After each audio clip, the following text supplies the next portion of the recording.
It's like they say about Keith Richards. They say if there's a nuclear war and everything on the planet's destroyed, the only things that be left is cockroaches and Keith Richards. Hey everybody, this is the Demolition Man from Venom Inc. and you're watching Josh's Metal Mondays.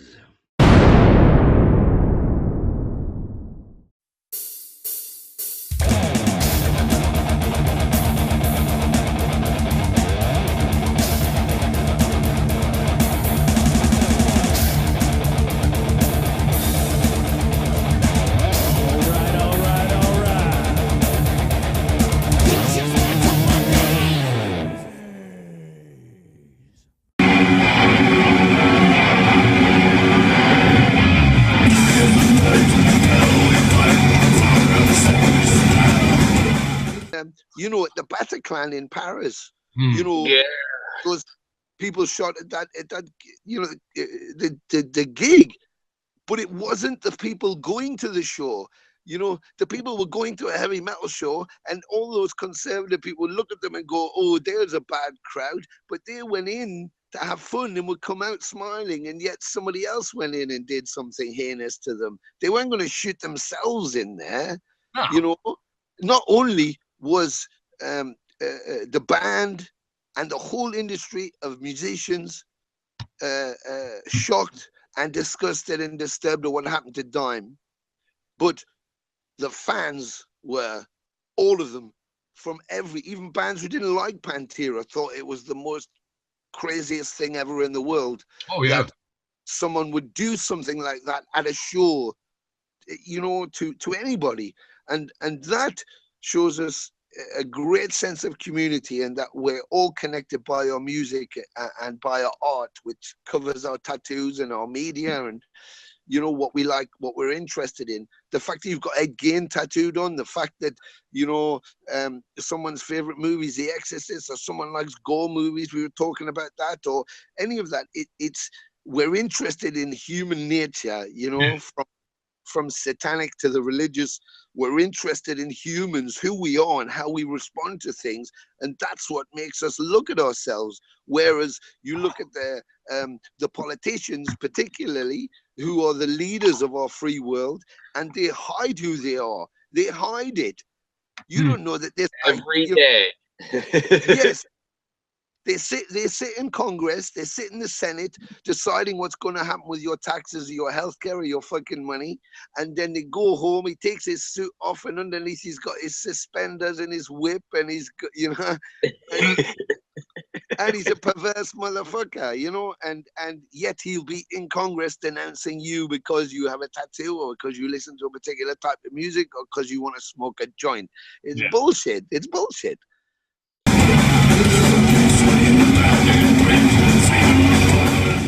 I break things. You know, stuff, people, I don't mind. I just break things. It was my guitarist back in, I guess, early 80s or maybe late 70s, and we played a show. And back then, all the bands did like solos. So the drummer got a drum solo, the bassist got a bass solo. It was like fucking hell, 20 minutes of torture while you listen to it. Some guy trying to wank off on an instrument, but everybody did it. So of course we were there, and it was like, right, so we should have a solo spot each. And I went in to do my solo spot in this club, and there was a couple of guys been at a table not far from the stage who seemed like completely uninterested and were chatting through everything. So I went nuts and jumped up on this table, and as I jumped up, my cord had been wrapped around my arm, so I pulled everything over, Oh which shit. all exploded, valves went, there was fire going, it was just a mess. And everybody ran on stage and tried to fix it all up. And while they were doing that, my guitarist went to the microphone and said, "Ladies and gentlemen, the Demolition Man." And that was it. Nice. It stuck since then, you know.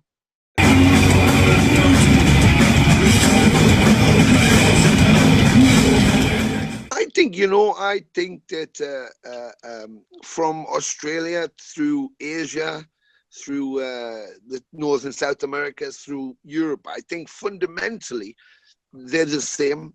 Their response is the same. I mean, sometimes, sometimes you get really crazy motherfuckers like in Chile and stuff. The amount of people that sometimes changes slightly, but I think there's a politeness and there's a graciousness to the fans, as well as there's a mentality. When you're playing and they're into it, they're just into it.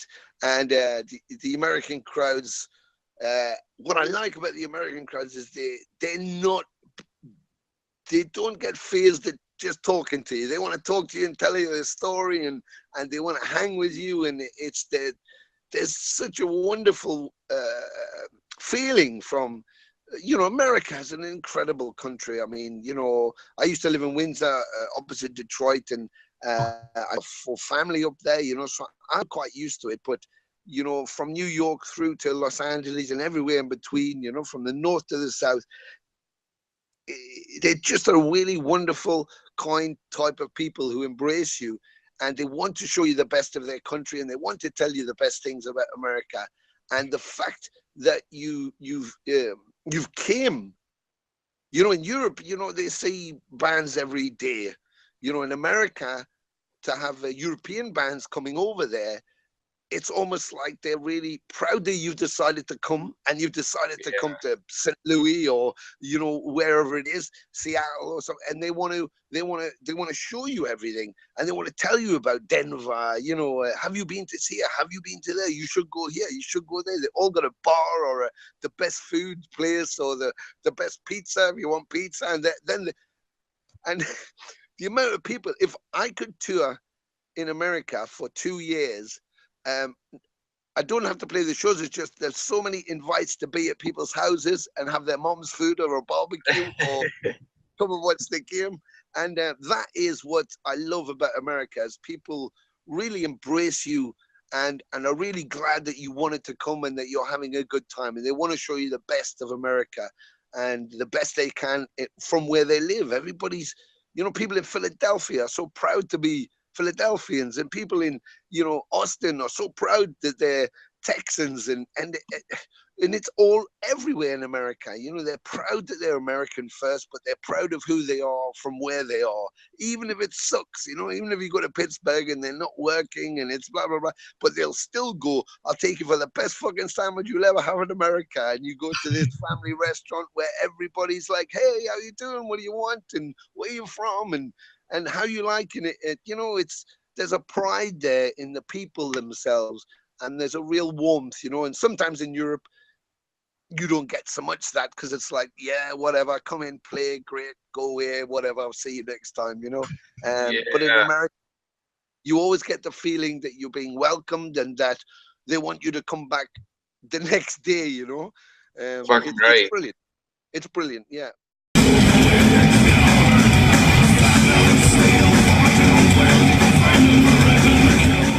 Yeah, it's like a corporate way of thinking of music. It's like, man, we can make $600 out of these guys to have a photograph and get to sign something.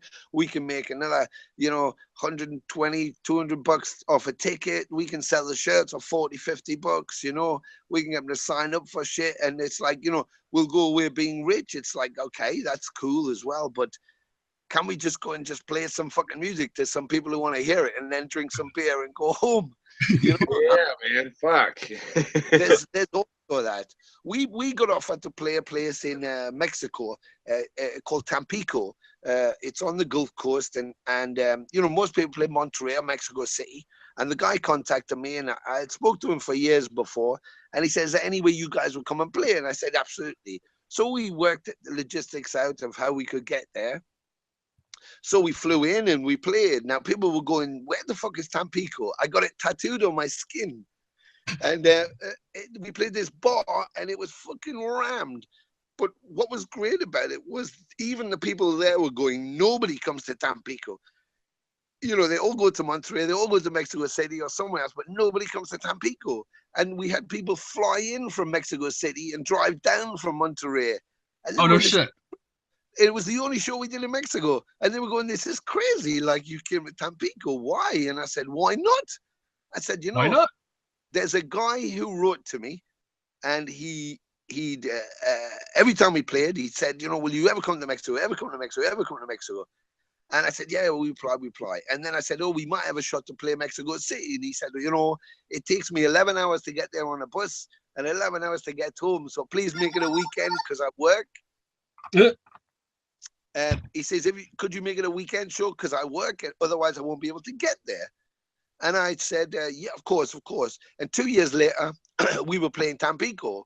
And he wrote them and he went, holy fuck, you're coming to Tampico. I said, yeah, we're coming right to you. And he said, man, the venue is like the next block up from my house. I can't believe this. And so when people said, why do you come? I said, that guy right there, that's why I'm here. Because if we went to Mexico City on a Tuesday, he wouldn't get to see us. But if I play here, I can play any night because he lives one block down the street.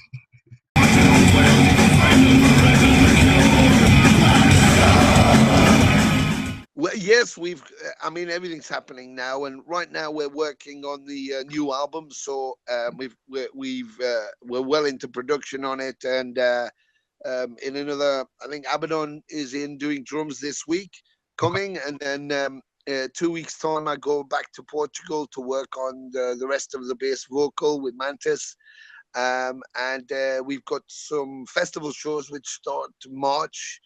And we got tons of stuff coming in. So there's a US tour being planned. Then the European tour will follow that. Of course, the album launch will go. Nuclear Blast, I think, are announcing everything in the next couple of weeks. Awesome. But it's gone crazy. My days start at 6 o'clock in the morning and they end at 2 o'clock at night in the morning again. It's like, just so many things happening. It's really exciting, and we feel quite honored by the whole thing. But the album is sounding awesome. I know everybody, when you record new stuff that you like, of course, you think it sounds.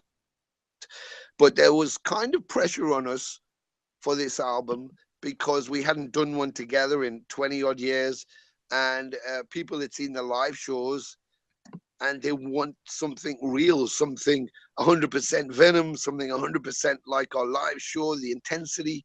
And so, we thought that's going to put pressure on us to try and perform. But we just did what we do naturally, and sent the first 4 songs to some people to listen to, and they blew their minds. They were like, oh my God, is it all going to be like this? And we said, well, I guess. And they were like, this is perfect. So now we're really excited and nervous that the result's going to be there, but we want to just get out and play as fast as we can.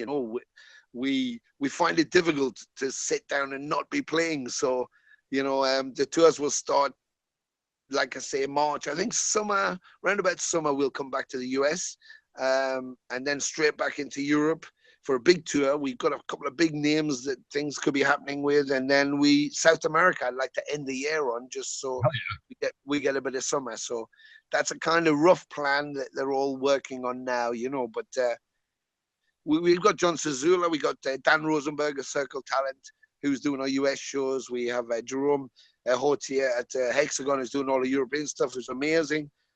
Adrenaline PR or PR, that's gone nuts. Of course, we now got the Power of Nuclear Blast. We got Chuck Billy's part of our management team, and no shit. We got Chuck Billy. We got Testament. so many great people. That's crazy. Yeah, Chuck from Testament. Yeah, that's crazy. Chuck's part of the Breaking Bands LLC with John Cezula and Maria Ferrero from Adrenaline PR. So yeah, we're all in it together. So it's kind of bizarre because you sit down to do a Skype thing, and I'm chatting to Chuck and John Cezula, who's responsible for Anthrax's deals and Metallica and everything. We're all just chatting like we're chatting now, and we kind of look like we 3 do, except when we get 6 people, we look like the Brady Bunch, Because But yeah, pretty cool. It's pretty cool. And I'm, in amongst all that, of course, you may have heard about Steve Grimmett from Grim Reaper, who'd gone to South America touring, promoting their new album. And he got to Ecuador, and then he got an infection in his foot. And within a couple of days, they chopped his foot off. And then at the hospital, yeah. And then they had to chop his leg off. and then they took his knee off, and now he's heading home. But we wanted to do something to support him, and so I put a call out to some friends. So I'm recording 2 Grim Reaper songs at the moment. We've got Neil Turbin, Gary Holt from Exodus and Slayer, of course. Chuck Billy's on there, Doro Pesh, Tim Ripper Owens, Blaze Bailey. I got Ross the Boss on there. I mean, I've got guys from Megadeth to you name it. Everybody's coming in. Onslaught, you know, the amount of people who wanted to perform on the singles, and the record company is gonna. I've got a record company in Italy. We're gonna press up 507 inches specifically.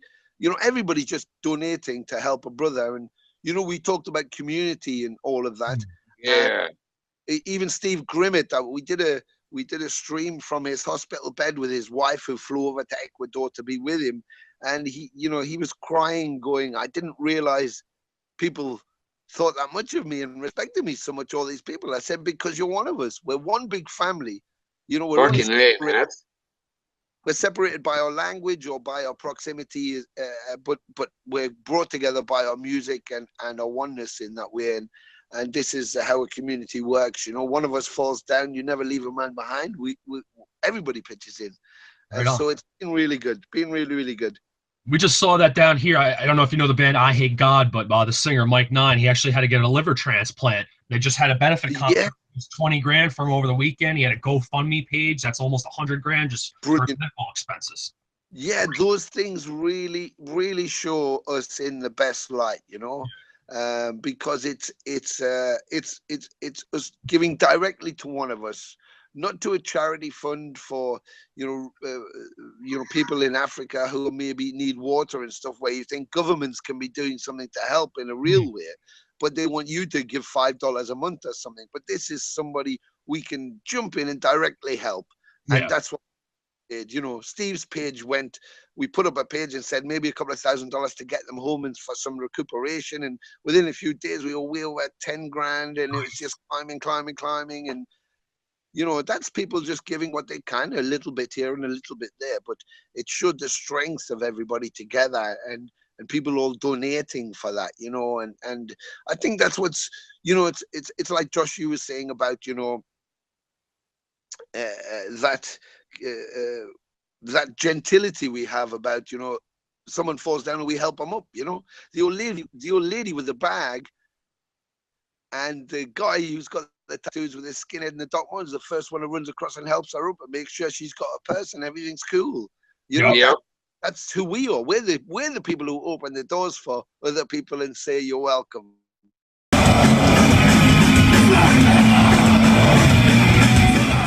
For me, that's the thing, is like, you know, for me, it's all a lineage. And I don't care, like I've said in interviews before, I don't care if someone finds Venom at the point that I was there, or if they find it before I was there, or if they find it at the beginning, or if they find it from Metal Black with Anton and Mike Hickey, or if they find it now with Fallen Angels, or from their very depths. To me, it doesn't matter when you find Venom, as long as you find Venom. And at any point, you have a whole catalog of material in front of you or behind you or happening now to enjoy, you know. And I'm very aware that there's people who were aware of the band and are older back then, and then there was fans growing throughout the thing. And right now there's a whole load of people who don't really know who they are and haven't really experienced it. And that's why I want us to play live so much, so new people can come and go, holy fuck, is this also what was going on? And then they can discover everything. You know, I've had people see us for the first time and go, I'd never really seen Venom. I'd heard the name, and they came and see us, and then they sent me pictures where they bought Welcome to Hell and Black Metal, you know, and they go, I just bought this today. So it's like, you know, it's all one thing to me. It's all one thing, you know. Right. The members can talk about who's what and who does what, but to me it makes no difference. It's either you get it or you don't get it. But there's something in the catalog for everybody, and it's a rich catalog. So, You know, that's what I want to do. I want to play all the songs to everybody at full stop. That's it. You know, it's about the music, you know. And like I said to the guys, and I said to people on the last tour, you know, 30 something years ago, a band made some music, and it was their music. And 30 odd years later, it's not their music anymore. It's the fans' music, because people have invested in the albums and the videos and the tours and the shirts, and you know, they've bought it. It's theirs. So we don't have a right to go on stage, you know, as the three of us, and not play songs from Welcome to Hell when the guy in the front row is clutching a battered, bent copy of Welcome to Hell, which is the meaning to his survival. What right do we have to not go on stage and play those great songs to him? We don't have that right. He wants that, so we deliver that for him. And it's the same thing when we hear, you know, Conrad going, or you know, his camp saying, oh, they're playing songs from black metal. They shouldn't be playing those songs because they're not. It's like, you tell that to the guy who's standing in Costa Rica, who's waited his life, and he's now 42. See Venom and hear those songs while he's got a T-shirt on that he bought in 1982. Yeah, and right. And you think we shouldn't play those songs to him? Fuck you. We're gonna play exactly what he wants. I love your fucking attitude towards the fans. I was gonna say the same thing. He is a legit musician. He feels it.